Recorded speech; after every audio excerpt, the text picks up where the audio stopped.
Here, at the water surface, we find lots of algae. They are phototrophic eukaryotes and live in freshwater as well as in seawater. They can use light as energy source for growth and production of all kinds of sugars. Algae are a diverse group of microorganisms. Some algae grow as single cells. These are called microalgae. Others grow together. They form seaweed or kelp and are called macroalgae. Most algae are green due to the green pigments, which are called chlorophylls. Besides green algae, there are also red and brown algae. These algae produce also red and brown pigments, and these pigments mask the green chlorophylls. To find out more about the use of pigments in algae, we take a closer look at the process in which pigments are used, photosynthesis. In photosynthesis, they harvest energy from the sun to form ATP and NADH. ATP is an important molecule to drive all kinds of cellular processes, as well as NADH. A single cell of algae contains many chloroplasts. In these chloroplasts, photosynthesis is performed. Inside the chloroplast, lipid membranes form structures called thylakoids. Thylakoids divide the inside of the chloroplast in the matrix space and the inner space. The membrane of the thylakoid is called the photosynthetic membrane. Attached to this membrane, we find photosystems that consist of protein complexes and pigments. Some pigments, called antenna molecules, absorb light and transfer the energy to pigments in the reaction center, where ATP and NADH is formed. In algae, two photosystems, called photosystem 1 and photosystem 2, cooperate. When photosystem 2 absorbs light, the energy is used to reduce water and to produce oxygen. The electrons from this reduction are then transferred to photosystem 1. Photosystem 1 uses the electrons and the energy from light to form NADH and NAD+. This electron flow induces the transfer of protons over the photosynthetic membrane, from the matrix space to the inner space. This translocation of protons creates a gradient. Because of this gradient, the protons want to go back into the matrix space. However, the membrane is not permeable for protons. They need a protein, called ATPase, to facilitate the transport over the membrane. A proton flow is generated, which drives the synthesis of ATP. Now, the energy coming from light is harvested as chemical energy in the form of ATP and NADH. To absorb light, algae uses different types of pigments. The most important one is chlorophyll. In photosynthesis, chlorophyll is found in the reaction center, but also functions as antenna molecule. The long side chain enables them to associate with several proteins. Typically, chlorophyll absorbs red and blue light, but reflects green light. This is why so many algae and plants have a green color. Different types of chlorophyll exist. For example, chlorophyll A, which is found in all algae, and chlorophyll B, which is only present in some algae. Besides chlorophyll, algae also have other pigments, called carotenoids. Carotenoids are hydrophobic but dissolve well in the lipid membrane of the thylakoids. There are many different carotenoids, and different algae will have different carotenoids. In the photosystems, carotenoids absorb light at other wavelengths than chlorophyll. Thus, by using chlorophyll and carotenoids, algae can absorb more light of different wavelengths. Carotenoids are not only used as antenna molecules. In the cytoplasm, outside the chloroplast, they are used for photoprotection. Too much light can be dangerous for algae.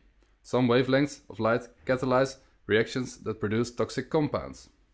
Carotenoids can absorb these wavelengths, but can also react with a toxic compound. By doing so, they remove the toxic and protect the algae. But why are these pigments so interesting? To find out more about that, we went on a trip to Texel.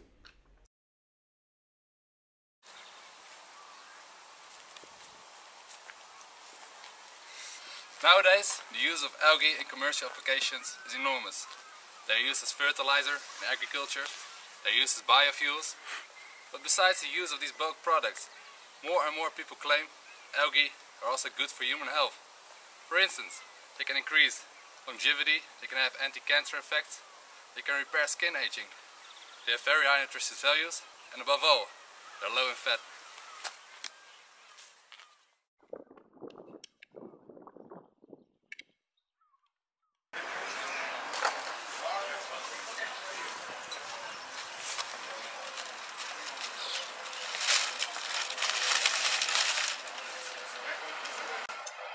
In you can buy these products with algae almost everywhere.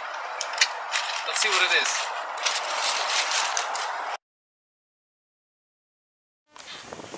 Alright, let's see what it is. We have found algae in different food products, like this delicious crispy seaweed, or in rice cakes, but also in cosmetics, like this sea algae mask. Right, but how can we grow algae for our own applications? In our case, to produce pigments. At the Royal Dutch Institute for Marine Research, they are very interested in algae and their pigments. Alright. Yeah. We had an appointment with Jules, who was working for the institute as well as for Timares. Well,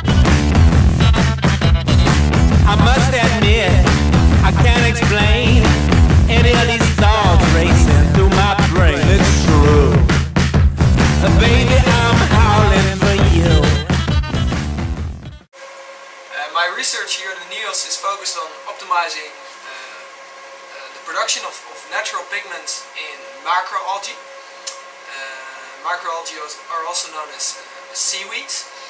And why am I actually researching this? That's a good question. It has been scientifically shown that natural pigments, which occur among all algae, seem to be responsible for all sorts of beneficial effects for human health. And this research has been conducted extensively for the past 5 years. And there seems to be a whole market opening up for these natural pigments. And my research hopefully will contribute to developing a sustainable technology in producing these pigments in seaweeds. And what I'm actually doing is I'm using LED lighting, which is by far the most efficiently lighting technology currently available on the market. And with specific wavelengths or specific colors, I'm trying to induce high concentrations of these natural pigments in the seaweed. So I'll show you around in the lab and show you what I'm doing, and then hopefully you have a little bit more of an idea of what my research is all about.